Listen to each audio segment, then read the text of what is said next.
JAKL Media. Today we have an unboxing video for you. We will be assembling our newest pickup from Palmetto State. This is a true unboxing. I opened the box and decided, I can make a good video out of this, so let's do that.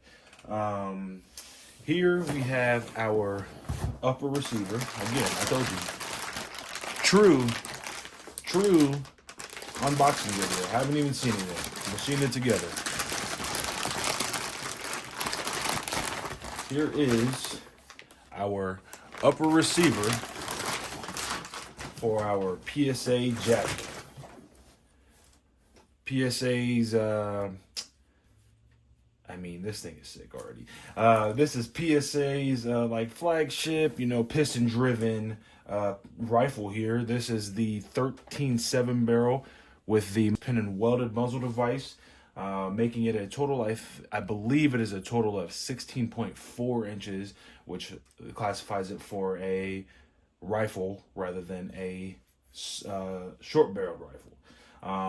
They make many different configurations of this. I had to order it in this configuration because the complete rifle with this setup, the short rail and the exposed barrel here was out of stock.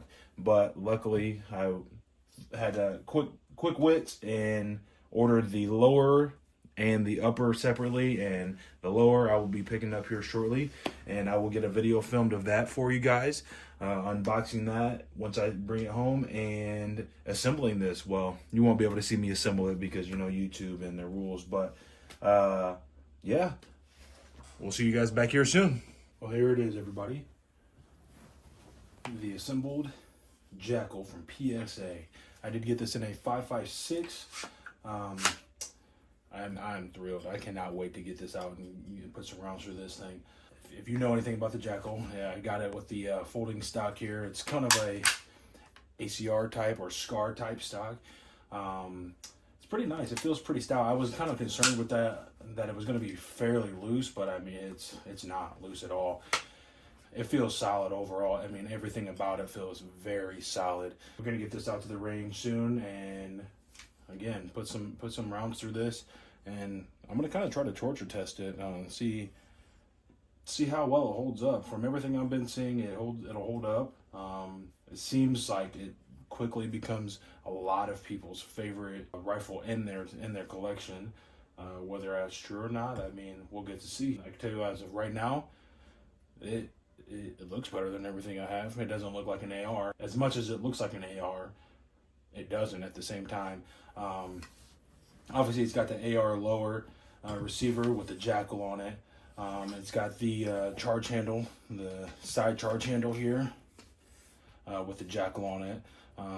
Obviously, again, is JAKL. It is a JAKL. But you can use this. You can get this upper and use any AR upper of your, or lower, excuse me. You can use any AR lower of your choice. You would just have to install their bolt catch, but that is included in all of their uppers. So you don't have to go searching for parts or anything. And they have many different stocks that you can put on this setup, and obviously you can change your grip. It is exactly like an AR other than the upper. So yeah, let's get this out and get some shots through it. All right, we're back outside, everybody. Again, we have the PSA JAKL 13.7 barrel with the pin and welded chemo muzzle device. On here, we have the Arrow Lahar 30 suppressor.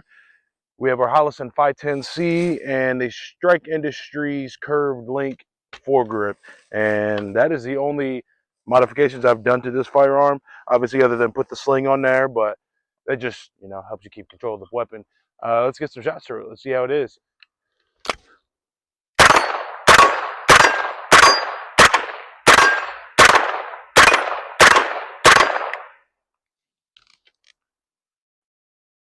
I do have about 700 to 800 rounds through this firearm.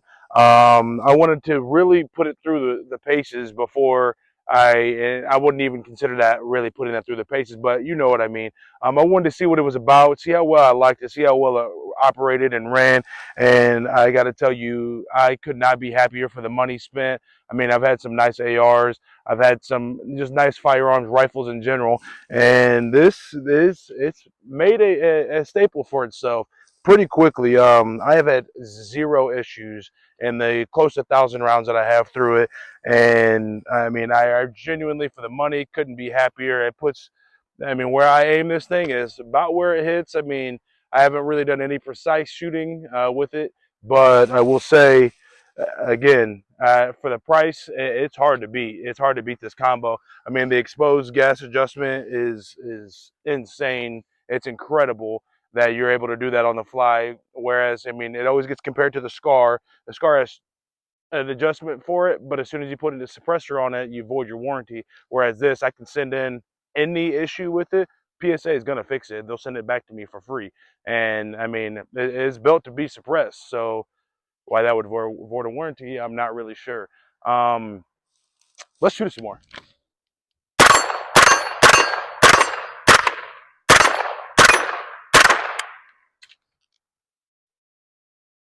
I promise you, I'm hitting all the targets. It's just the littler steel plates, so you can't really hear the ting ting.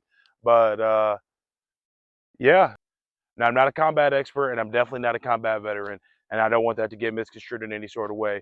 But I will say this is a weapon that I would pick up at a moment's notice if I needed to use it to defend my life or my family's life. I would pick this weapon up anytime and have zero thoughts of whether it was going to run or not for me. Um, that being said, are there much nicer, or I guess you could even say more Gucci rifle platforms out there? Absolutely, absolutely. But you know, a $4,000 or $5,000 rifle is not in everybody's budget, and it's coming in just under $1,300 is what I paid for this, minus the attachments, obviously. Um, it's a lot more tangible for a lot more people, and I understand that $1,400 still is not, you know, it's not in everybody's pocketbook, but it is a lot more within reach than, again, a $4,000 or $5,000 weapon, which I understand is hard to spend money on. Um, that being said, let's shoot some more.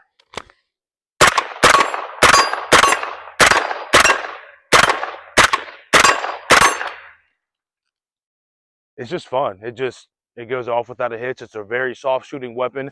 The gas adjustment, I can't say it enough. The gas adjustment, being able to really fine tune how the weapon shoots, and you can really get it to shoot pretty soft, and it makes for a really fun shooting experience. Makes for a really a good training weapon. Honestly, it makes for a really good suppressor host. It's 5.56, and it obviously doesn't shoot hard anyway, or it doesn't recoil a lot anyway. But you throw the suppressor on there, you throw in those fine tuning adjustments, and it makes the gun it makes you feel at home with the weapon. And obviously, the more comfortable you are with the weapon, the better you will be in a high pressure situation. God forbid you ever get into a scenario like that.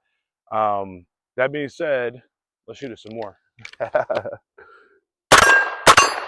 That's it. Well, the one complaint I do have about this, it is a pretty front heavy. When you're coming into combat ready, you can definitely feel the weight of the firearm is definitely more forward, given I do have a suppressor on the front of it. So that adds a little bit more of its weight. But the monolithic upper is definitely heavier than an AR platform would be. Um, the one complaint I do have about this is right here on the ejection port. You can see where when I first picked this rifle up, I put the suppressor on here, and you can see where I had to adjust the gas block, well, the gas system. You can see here on the ejection port where the casings were getting caught, and it kind of marred up the finish there, which, again, I mean, you could see where it kind of even it moved the metal. And again, for the price, there are definitely more expensive weapons out there, but $1,400 still is not cheap. And I guess I would have liked to see that constructed better, or more able to withstand something like that, especially knowing that it's going to happen. Again, it's a weapon, it's a tool more than anything, and it's going to get beat up. So I'm not overly concerned about it. It's just one of those things, you know. The trigger is PSA's enhanced or polished trigger. I can't really say it's much better than a mil spec. It does feel smoother. I will say it feels smoother than the standard mil spec trigger, but it feels like a mil spec trigger. Other than that, I do have triggers that I want to try in it and just see how well I like the combo. The folding stock, let's take this off here. The folding stock, I will say, while it is sturdy, while it's folded out, folding it, it is just, it's sad. Look at that. I didn't even touch it. Folding it, I would love to, again. So, I mean, that being said, I would have loved to see it have an actual locking detent, whether that would slow you down, maybe that might slow you down when you are trying to, really get it out in a moment's notice. But still, I mean, it was designed to, it was designed for this, and I feel as if that shouldn't happen for, again, for the money that you're paying. Because I mean, just the lower was about 300, was about $400. I will say, initially, I really do like this stock. I'm not going to say I dislike it. I do like this stock, but initially it had more firmness to it when you would fold it. And as you can see, I mean, I didn't even touch it. It's just the weight of gravity, and shake it a couple times and it's falling. It is still sturdy. I mean, there's a little bit of up and down play there. And wow, I just noticed this, so I'll show you live on camera. I was missing one of these. I found this in my gun room the other day, and you could see this one is backing out here. I was missing one of these, could not for the life of me figure out where it came from, but I knew it came from this weapon because this is, I mean, I have other FD firearms, but this is the newest one, whatever, the only one I've been messing with. And yeah, so those back out, I'll tell you that much, and that is obviously holding your rubber support pad there. So we'll have to get that fixed up. There's really not too much else to say about this. Again, I have about it's right around 800 rounds through this, and again, no issues other than these little minor things here. The stock, a little flimsy, a little loose when you fold it up, it unfolds, but to be fair, you're never, I mean, you could use it this way, but you're not. So it always stays like this, no matter what I'm doing, where I have it. It's set up like this. And I may even change the stock on it, but I really do love the appearance of this weapon. It is definitely one of my favorites. It's up there with the way it looks, the way it runs, everything, really everything about it. I cannot complain too much about it, but it's a review, so I mean, I got to give you the good and the bad, and there's not too much bad, to be honest with you. So that being said, we really appreciate you guys coming to our channel, watching, and staying through to the end of our videos. We're really trying to build up our channel and take it relatively serious. It won't be just gun content. It'll be cars, bikes. I mean, just outdoor stuff in general, just fun. Guns is just what we're into. It's our thing right now. With that being said, we do have a lot of other firearms available to us and that are ready, but it's not just a gun channel. Again, it's not just a gun channel. Let us know what you guys want to see. We want to show you what you want to see. We want to try to put that content out there that, the people want to see and enjoy.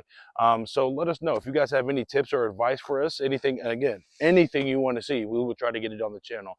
We do have more gun content coming up, and we will be working into our cars and bike season coming up. It's winter time, obviously, right now, so not too much going on in the streets, but there's some garage work going on. And as you see, if you haven't seen it, Cutter put a video out for his Coyote build that he's got going on this winter, and so check that out. It's a pretty long video. He put some time into it, so it would be awesome if you guys could check that out. Give us a like, subscribe, comment, and share it with your friends. The subscriptions is what's going to really drive our channel up, and any subscription you guys give us, we really appreciate. That being said, this is JAKL Media. See y'all next time.